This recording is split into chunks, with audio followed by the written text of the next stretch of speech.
Informações, outras notícias sobre a morte do embaixador e o pedido de prisão da mulher dele e de mais duas pessoas, você vê ainda nesta edição. A menos de 2 dias do fim de 2016, ainda tem notícia vindo lá de Brasília. Em meio a um duro ajuste fiscal para tentar tirar o país da crise econômica, o governo anunciou que vai abrir os cofres e dar aumento de salário a servidores federais de 8 categorias. O impacto nas contas de 2017 deve chegar a quase 4 bilhões de reais. Hora de falar então com a Andréia Sadi, né? Andréia, boa tarde para você. Olha, presentão de fim de ano para os servidores, a gente não duvida, mas o gostinho amargo para os brasileiros que vem sofrendo aí com a crise, né?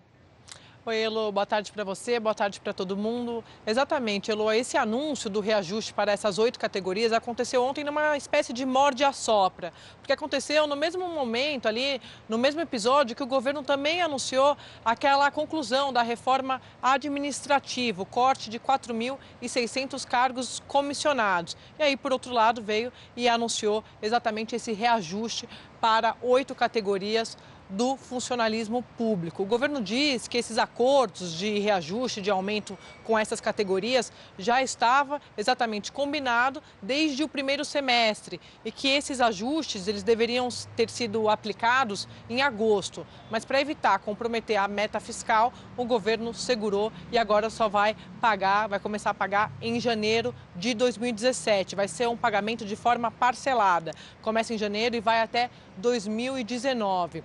Sim, Elo, como você disse, é um presentão, vai ter um impacto bilionário em 2017 de 3,8 bilhões de reais em 2017, quase 4 bilhões sim, a partir do ano que vem para essas 8 categorias.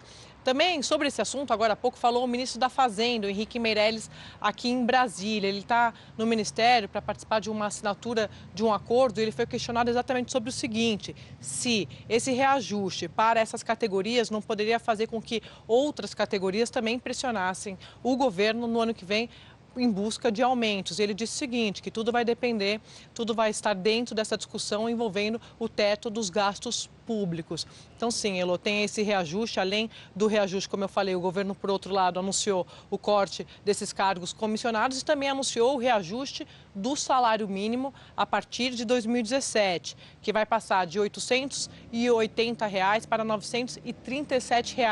A expectativa inicial para 2017 era ficar em torno ali de R$ 945, mas a inflação apurada ficou abaixo do previsto, então ficou também abaixo do previsto o reajuste do salário mínimo, que agora vai ser de R$ 937. Para a gente saber um pouco mais sobre esse reajuste das 8 categorias que a gente falou agora há pouco, a gente preparou uma arte. Vamos acompanhar. São 8 categorias beneficiadas: Auditoria Fiscal da Receita Federal, Auditoria Fiscal do Trabalho, Perito Médico Previdenciário, Carreira de Infraestrutura, Diplomata, Oficial de Chancelaria, Assistente de Chancelaria e Policial Civil dos ex-territórios. Olha, tem outro assunto que gera muita polêmica, que deve avançar no ano que vem em Brasília, é o julgamento no Supremo Tribunal Federal, que vai decidir se réus podem ou não ocupar cargos que estão na linha sucessória à presidência da República. É o caso dos presidentes da Câmara, do Senado e do próprio STF. Vamos voltar a falar com a Andréia Sadi, então. Andréia, esse assunto foi combustível aí para uma das maiores crises que se instalaram na Praça dos Três Poderes nesse fim de ano, né? Foi, Elo, foi sim. Tem uma previsão já para que esse caso seja retomado, esse julgamento seja retomado lá no Supremo, exatamente após o recesso do Judiciário. No comecinho de fevereiro é quando a presidente do Supremo, a ministra Carmen Lúcia, deve pautar esse julgamento. Vamos lembrar aqui o que aconteceu. O Supremo estava debruçado sobre essa questão, sobre se um réu pode ou não ocupar a linha sucessória à presidência da República, e aí o ministro Dias Toffoli pediu vista desse caso. Vista é mais tempo para analisar o caso, para analisar o processo. E aí, esse julgamento foi interrompido. Mas, mesmo interrompido, o Supremo já tem maioria dos ministros concorda e diz que sim, que um réu não pode ocupar a linha sucessória à presidência da República. Bom, depois desse episódio aconteceu um segundo, que é exatamente o seguinte: o ministro Marco Aurélio Mello, ele chegou a dar uma decisão afastando Renan Calheiros, presidente do Senado, da presidência do Senado. E aí o Supremo teve que se debruçar sobre essa segunda questão e decidiu a linha sucessória à presidência da República. Então, agora o que falta é o Supremo concluir essa ação agora em fevereiro, após o recesso do Judiciário. Elô. Obrigada, Andréia. Te vejo ao longo da programação aqui na Globo News. E olha, mudando totalmente de assunto, vamos falar agora de como anda a movimentação no aeroporto de Congonhas, em São Paulo. Tem muita gente viajando, claro, para a festa de Réveillon. Mais de 700 mil pessoas devem embarcar, desembarcar em Congonhas, isso até o dia 3 de janeiro. Contando que desde o dia 21, quando começou a operação aí de fim de ano. Eu vou conversar então com a repórter Thaís Itaque, que está no aeroporto de Congonhas. Boa tarde para você, Thaís. Conta pra gente, olha, pela imagem dá para ver que tá cheio aí, pelo menos na área de check-in, hein? Muito cheio, Elô. Boa tarde para você, boa tarde a todos. Olha, a gente está desde cedo aqui. De manhã também estava bem cheia, estava muito movimentado, muita gente já embarcando. Aí deu uma paradinha. Agora, depois do almoço, a gente vê que as filas estão bem grandes aqui. E para a gente dar uma atualização aqui dos números da Infraero, dos 121 voos programados, 6 atrasaram, 3 deles de última hora e um foi cancelado. Como você disse, até o dia 3 de janeiro, cerca de 714 mil passageiros devem embarcar e desembarcar aqui em Congonhas. Falando desses voos atrasados, a Rosa, desculpa que atrapalhar, Rosa, você teve o voo cancelado, foi isso? Tive o voo cancelado, eu comprei pela Viajanet, né? E segundo a empresa, eles fizeram a alteração às 4 da tarde.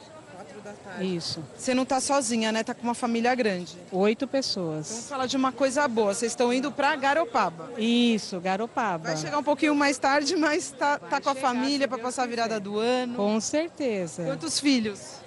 São 2 filhos e 4 sobrinhos. Eu tô vendo que tem muitos jovens aqui. A casa vai ficar bagunçada? Olha, a casa é bem grande, é bem espaçosa. Lá em Garopaba, assim, o clima é maravilhoso, porque é como se fosse um interior com praia, né? Então é muito bom. Boa viagem para vocês. Olha, só para mostrar, Elô, aqui, que família bonita que a Rosa tem. Vão chegar um pouquinho mais tarde, mas tá tudo bem. Ah, tá tudo certo. A gente tá curtindo, é aventura, né? Tem que ter esses atrasos para dar emoção. O que vocês estão esperando lá de Garopaba? Eu acho que vai ser muito bom a viagem, eu espero. Um sol, pelo menos, praia. Vai surfar muito? Não surfo não. Aproveitar só o mar, né? Obrigada, gente. Boa viagem para vocês. Elô, com você aí no estúdio. Adorei a família. Manda feliz ano novo para todos eles. Gostei do clima, né? Essa coisa aí. Vamos lá, vamos curtir bem esse fim de ano. Obrigada, Thaís. E faltando um pouco mais de 30 horas para a virada do ano, o movimento segue intenso nas estradas que levam os paulistanos para o litoral sul de São Paulo. A expectativa é de que 700 mil veículos desçam a serra para as praias no Réveillon. A nossa repórter Paula Araújo está no centro de controle da Ecovias, que é a concessionária que administra o sistema Anchieta Imigrantes, que é esse que vai receber 700 mil veículos. Conta pra gente, Paula, boa tarde para você. É um momento bom agora para viajar? Oi, Elô, boa tarde a você, boa tarde a todos. Olha, parece ser um bom momento, sim, para pegar a estrada, porque o movimento aqui já esteve bem mais complicado. Para você ter uma ideia, olha agora, está sol, visibilidade muito boa em todo o sistema. Nesse momento, para quem sai de São Paulo e vai aí para as cidades do litoral do estado de São Paulo, a rodovia dos Imigrantes tem só 3 quilômetros de congestionamento no trecho de serra e a rodovia Anchieta está com tráfego normal. Até aquela operação especial que a Ecovias costuma implantar, a Ecovias, que é a concessionária que administra o sistema Anchieta Imigrantes, que costuma implantar mais pistas aí para quem desce a serra, essa operação também foi cancelada por enquanto por conta desse trânsito, né, que está muito mais tranquilo agora. Eu estou no centro de controle operacional da Ecovias e aqui atrás de mim, olha só, a gente consegue ver os técnicos olhando as câmeras, são 160